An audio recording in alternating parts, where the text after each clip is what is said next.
yung mga sa Matthew 24:21, sapagkat 24:21, sapagkat kung magkagayoy magkakaroon ng malaking kapigatian. Na ang gayoy di pa nangyayari buhat sa pasimula ng sanglibutan. Hanggang ngayon, at hindi na mangyayari kailanman. Ayon sa ating Panginoong Jesucristo, magkakaroon ng malaking kapigatian na ang gayon ay di pa nangyayari.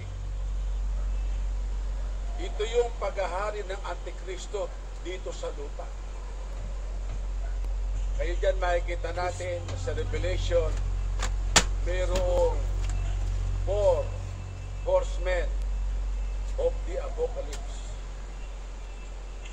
Mayroong white horse, mayroong red horse, mayroong black horse, at mayroong pale horse. White horse symbolizing false peace. Red horse symbolizing war. Black horse symbolizing famine, kagutom. Sinasabing ang iyong sweldo sa buong araw ay kapalit lamang ng isang tinapay. Paano kung meron kang mga anak, kung may pamilya ka? At kahit ka nag-iisa, hindi ka mabubuhay ng isang tinapay sa maghapon. Sweldo mo yun. At bukod sa dyan, ay mayroon pang 7 bowls, mangkok ng kagalitan. Mayroon pang 7 seals. Mayroon pang 7 trumpets. At pati ang mga kalikasan ay gagalang. Ang mga bundok ay malilipat. Malalakas na mga paglindol. Ngayon nga lang pagbaha. Alam naman siguro natin yan. Nakikita natin sa social media. Sa iba't ibang panig ng mundo, pagbaha. Ang putok ng bulkan, sa iba't ibang panig din ng mundo. Halos simultaneous yan. Sasabayan pa ng lindol. So, just recently lang, malakas ang lindol. Mga kapatid, Saturday ba yun? Kaya nga sabi na iba, ano na ang nangyayari dito sa mundo? Bakit nagkakaganito na? May pandemic pa naman Sasabayan ng putok ng bulkan, sasabayan ng lindol, sasabayan ng baha. Sa bagay, nakasulat na yan. Kumbaga, yan ang mga minor signs. Sabi sa aklat ng Daniel, may mga pagbaha. Tingnan nga natin yun para makita natin na itong mga nangyayari. Pero yan, hindi pa Great Tribulation yan. Hindi pa yan. Kumbaga mga kapatid dyan, sabihin na natin, quote and quote, patikim pa lang yan, hindi pa yan talaga. Kahit itong pandemic na ito, hindi pa yan ang Great Tribulation. Bagamat may tuturing na tribulation pero hindi Great Tribulation. Dito sa aklat ng Daniel sa 9:26, at pagkatapos ng 62 sanglinggo, mahihiwalay ang pinahiran at mawawala ng anuman, at gigibain ang bayan at ang sanktuaryo ng mga tao ng prinsiping darating, at ang wakas niyaon ay sa pamamagitan ng baha, at hanggang sa wakas ay magkakaroon ng digma. Mga pagkasira ay ipinasya na. Tingnan nyo, kasama sa hula, yung mga pagbaha. Yung ang pinahira ni Mahihiwalay, yung pagpatay o pagpapako kay Kristo. He is the anointed. Kaya he will be cut off. Mga kapatid, maaaring sabihin, bakit parang dyan mabilis? Gaya ng yung pinahira ni Mahihiwalay. Tapos, yung mga pagbaha, ngayon na nangyayari itong mga ganito. Alam niyo mga kapatid, sa Bible, bukod sa sinasabi sa 2 Peter, araw ay parang kahapon lang. Ang isang araw ay parang kahapon lang. Kaya tiyan mo, parang marami ng taon na lumipas. Magdadalawang 2,000 taon na lumipas. Pero yung mga hula niyang mga pagbaha, yung mga paglindol, ang 1,000 taon sa Panginoon, isang araw lang. At sa awit 90 verse 4, ang magdadalawang 2,000 taon na. Sa Panginoon nga, yung kahapon, yung 1,000 taon, gaya ng kahapon lamang. Sapagkat 1,000 taon sa iyong paningin ay parang kahapon lamang na makaraan ng makaraan at para pagpupuyat sa gabi. Imagine, yung palang 1,000 taon parang sa Diyos din isang tulog lang yun. Kaya kahit sabihin mong 1,000 taon na lumipas, yung mga nangyayari ngayon, sa Panginoon niya kahapon lang yun. Pero andyan na, salita ng Diyos. Mga pagbaha, mga lindol, mga pagkasira. Kaya nasabi yan, may last line, may announcement. 7:17. Yung national disasters. Kaya mga kapatid, dito ngayon natin makikita, sabi ng Panginoon, may great tribulation. Yan ang mas mahigpit, kaya nga great, unprecedented. Hindi pa nangyayari yan. Pagsamahin mo na yung Sodom at Gomorrah, pagsamahin mo yung araw ni Noe, nang dumating ang baha, na maraming taong nalipol, pagsama-samahin mo na sa Great Tribulation, hindi ba ikukumpara? That is beyond compare sa mga previous happenings. Isama mo pa yung pandemic na nararanasan ngayon, pagsama-samahin mo ng lahat yan. Kahit pagsama-samahin mo ng lahat, unprecedented nga walang katulad, sabi ng Panginoon. At pag nangyari, hindi na mauulit. Minsanan lang yan. At salamat sa Diyos sapagkat mayroong pangako ng muling pagparito. Bago dumating ang Great Tribulation, ang Iglesia ng Panginoon ay kanyang kukunin sapagkat mayroong good man of the house na naghanda ng kanyang iglesia para sa rapture. Kaya tayo wag panghihimagot. Kahit tayo na sa ating mga bahay, mag-devotion tayo. Huwag tayo manghihimagot kahit mahirap ang buhay. Hindi tumitigil ang gawain ng Diyos. Magkaloob tayo na magkaloob. Baka hindi natin alam. Sabi ko nga sa inyo, maliit na lamang ang kalayaan nating maglingkod. Kung kailan talaga mawawala ng lubusan yan, walang nakakalam ng araw at oras. Ngunit habang nararanasan pa natin ang kalayaan, habang mayroon pa tayong pagkakataon, samantalahin natin ang panahon. Ang tawag dyan sa Great Tribulation, galit ng Diyos na darating. Takat parating yan.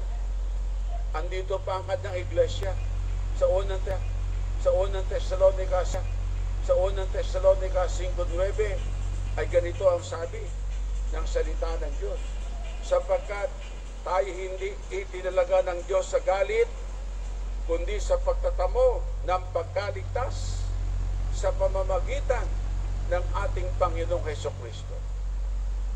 Parehas din na sinasabi sa unang Thessalonica sa 1:10. Salamat at mayroong blessed hope. Ang second coming of Christ is our blessed hope. Mapalad na pag-asa. Ang iglesia ay hindi na magdaranas ng great tribulation. Maliwanag ang sabi sa verse, hindi itinalaga sa galit. Ang sambahayan ni Noe ay naligtas sa gunaw. May puno ng sambahayan, pinaunawaan ng pagdating ng gunaw. Si Noe at ang kanyang sambahayan ay naligtas. Sabi ng Panginoon sa 24:37, kung paano ang araw ni Noe, gayon din naman ang pagparito ng anak ng tao. Ng araw ni Noe, mayroong puno, si Noe, na puno sa kanyang sambahayan, pinaunawaan. Ng araw ni Noe, ay mayroong isang sambahayan na naligtas.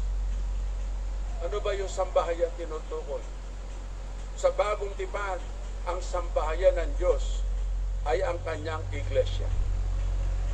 Ganito ang sinasabi sa 1 Timoteo sa 3, talatang 15. Ang sabi ng salita ng Diyos, ngunit kung ako'y magluwat ng mahabang panahon, ay upang maalaman mo kung paano ang dapat sa mga tao na ugaliin nila sa bahay ng Diyos, na siyang iglesia ng Diyos na buhay, haligi at suhay ng katotohanan. Ang sambahayan pala ng Diyos sa lupa, sa bagong tipan, ay ang iglesia. Kung paanong mayroong puno na pinaunawaan bago dumating ang gunaw, ang iglesia ay mayroong goodman of the house na pinaunawaan ng hiwaga ang pagkaalam ng panahon at mga bahagi ng kapanahonan. Kaya sabi sa Matthew 24:43, if the goodman of the house knows in what watch the thief would come, then he would have watched and will not suffer this house to be broken up. Huwag tayong magtataka kung bakit ang iglesia ng Panginoon ay pasigasig sa ebanghelismo. Tumubay RRB tayo. Bagamat dati na ba tayo mayroong morning devotion? Umanap kayo ng iglesia mayroong morning devotion. Fourth watch yan. Pati street corner, pati market, pati mga barko, pati mga airport, kung saan naroon ang mga misyonary na natin ginagawa yan. Kaya nga lumaganap ang iglesia sa buong mundo. Bakit? Kung saan naroon ang mga lingkod ng Diyos, mga kapatid, ibinabandila ang ebanghelyo ng kaligtasan sa mga tao. Pero bang gumawa niyan ng mga kalipunan? Parang silang mahuhusay, para silang mga edukado o magsipagsalita. Pero nasaan ang kanilang mga inakay na kaluluwa? Lalo ang mga leader nila, hindi mo na mapagsalita sa mga palengke, hindi mo na mapagsalita sa mga public places, public conveyance vehicle. Bakit nga ba lumago ang Fourth Watch? Sapagkat yung hindi nila ginagawa, ginawa natin. Kapahayagan na andyan ang Holy Spirit, sapagkat ang paglilingkod sa Diyos hindi mo magagawa sa pag-aartista. Hindi mo pwedeng artistahin ang pangangaral sa palengke. Hindi mo pwedeng artistahin ang pangangaral sa airport. Mga kapatid, lalo pa yung mga mapapride, mga may pinag-aralan mo sila, kung ano ang naabot nila, hindi na makapangaral sa karaniwang tao. Ngunit, ang mahalaga sa Diyos ay kaluluwa. Hindi yung anong kalagayan nila sa buhay. Purihin ang Panginoon. Sila, sinusukat nila ang tao kung yan ba, businessman ba yan? Big time ba yan? Edukado ba yan? Yan ang kalang inaalagaan. Tayo hindi. Lahat inaalagaan natin. Lahat pinangangaralan natin. At tayo, salamat sa Diyos, malaki ang tiwala ng ating mga kapatid. Mga kapatid, tayo mula pa noon hanggang ngayon, bakit nga ba naligtas sa mga kapatid natin? May galing trabaho market, may galing obrero market, kung saan ang palengke dito sa Kamaynilaan. Ayan, naglilingkod na ngayon. Pag hindi mo ba pinuntahan yan, mapapangaralan mo yan. Mga kapatid, ayun, hindi ko sinasabi yan dahil nagmamapuri tayo. Kundi, nagpapasalamat tayo sa Diyos. At nakikita nyo kung anong espiritu ang kumikilo sa Iglesia ng Panginoon. Glory to God. Ang daong kagaya ng Iglesia, inilagay ang mga ligtas. Sasabi ng iba, hindi daw mahalaga ang Iglesia, ang mahalaga relasyon. Hindi ka pwedeng magkarelasyon sa Diyos o kay Kristo nang wala ka sa Iglesia. Paano ka magkakarelasyon sa ulo, si Kristo ang ulo, kung wala ka sa katawan? Malibang surok ka. Hindi pwedeng ka bahagi ka ng katawan, wala kang bahagi sa ulo. At bahagi ka ng ulo, wala ka sa katawan. Hindi na doon mahalaga ang Iglesia, ang mahalaga relasyon. Pag wala ka sa Iglesia, wala kang relasyon sa ulo. Ang ulo, si Kristo. Kolosas 1:18. Magaganda lang yan sa walang alam. Magaganda lang pakinggan niya sa walang alam. Doon sa mga walang doktrina. Pero mga kapatid, tayo nagpapasalamat sa Diyos. At ang relasyon mo sa Diyos sa pamamagitan ng turo at aral.